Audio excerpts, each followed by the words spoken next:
Olá, sexta-feira já chegou e hoje, dia 26 de junho, aquele abraço especial para você, meu irmão, minha irmã, que seja um dia repleto de esperança.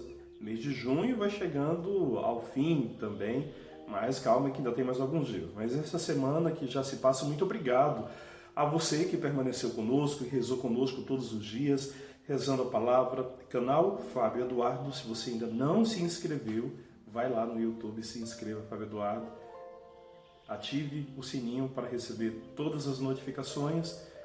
Deixe um comentário, deixe um joinha se você gostou. Fique à vontade se tiver algo que você queira fazer com observação, tá bom? Mas deixa seu joinha e assim a gente vai melhorando e propagando a palavra de Deus. Muito obrigado pelo carinho de sempre e vamos à palavra de hoje, que está em Mateus, capítulo 8, versículos do 1º ao 4. Se queres, tu tens o poder de me purificar. Mateus, capítulo 8, versículos do 1º ao 4. É interessante que este capítulo que nós começamos é logo após o chamado Sermão da Montanha. Muitas vezes nós pensamos que o Sermão da Montanha se resume apenas às bem-aventuranças, mas na verdade são 3 capítulos que vão do capítulo 5º até o capítulo 7º. Pois bem, e Jesus, ao acabar esse discurso da montanha, Jesus desce então. E é a partir desse detalhe, dessa informação, que nós começamos a rezar o texto bíblico de hoje, né? No monte, Jesus é o mestre sublime. Na planície, onde vivem os homens despedaçados pela dor e pelo pecado, ele é o Salvador. E o primeiro milagre que Jesus realiza logo após a descida é exatamente o trecho que hoje nós proclamamos, que é o encontro dele com o leproso. Vamos ao texto bíblico. Jesus, tendo descido do monte, numerosas multidões o seguiam.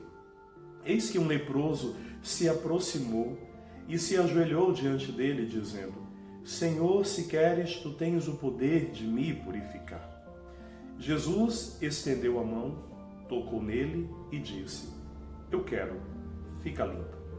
No mesmo instante, o homem ficou curado da lepra. Então Jesus lhe disse: Olha, não diga nada a ninguém, mas vai mostrar-te ao sacerdote e faze a oferta que Moisés ordenou para servir de testemunho para eles. Querido, o relato bíblico de hoje nos coloca diante de algo que muitas vezes é despercebido aos nossos olhos, ou na verdade, de uma situação que nós fingimos muitas vezes não ver, que é exatamente o pobre e o necessitado, aquele que sofre. O episódio mostra a capacidade de Jesus de perceber e a sua sensibilidade de entender a dor do outro. O Concílio Vaticano II conseguiu contribuir para que a Igreja desse um passo imenso. Inclusive, de maneira particular na América Latina, nós conseguimos muito após o Vaticano II. Creio que talvez revisitar estas informações, que inclusive vale entender muitas vezes a própria teologia da libertação, muitas vezes radicalizada, de outro lado, mal interpretada, mas trouxe para nós, enquanto latino-americanos, o olhar para o sofrido. De maneira particular, no texto de hoje, se fala de um leproso. Os leprosos eram postos à margem da sociedade, de gente normal. Jesus não se limitou a dizer uma boa palavra. Tocou. Sublinha o Evangelho. Fala que tocou.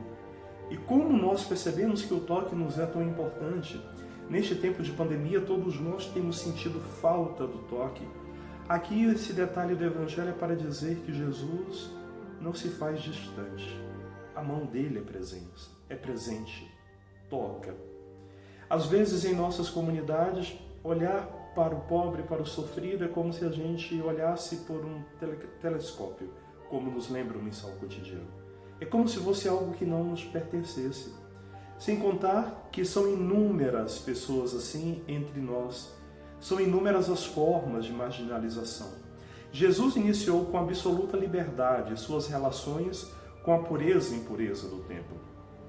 Foi desconcertante para seus contemporâneos. Nós, muitas vezes, estabelecemos critérios de normalidade e, com tais parâmetros em mente, aproximamos-nos ou nos distanciamos daqueles que vivem conosco.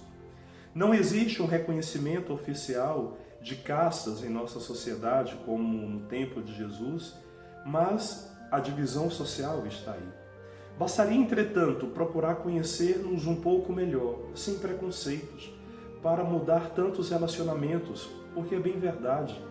Existem diversas formas de nós distanciarmos e excluirmos as pessoas. No tempo de Jesus, o texto bíblico cita como os leprosos, mas são tantas as formas de preconceito que nós temos que acabam tornando pessoas nos tempos de hoje tão excluídas quanto do tempo de Jesus. Assim, se nós mudarmos um pouco o nosso relacionamento e a nossa forma de ver, talvez a gente perceba que quem na verdade precisa de cura somos todos nós. E aí, quem sabe, reconhecendo Jesus no irmão, a gente perceba que precisamos também ser curados. Paz e bem para você.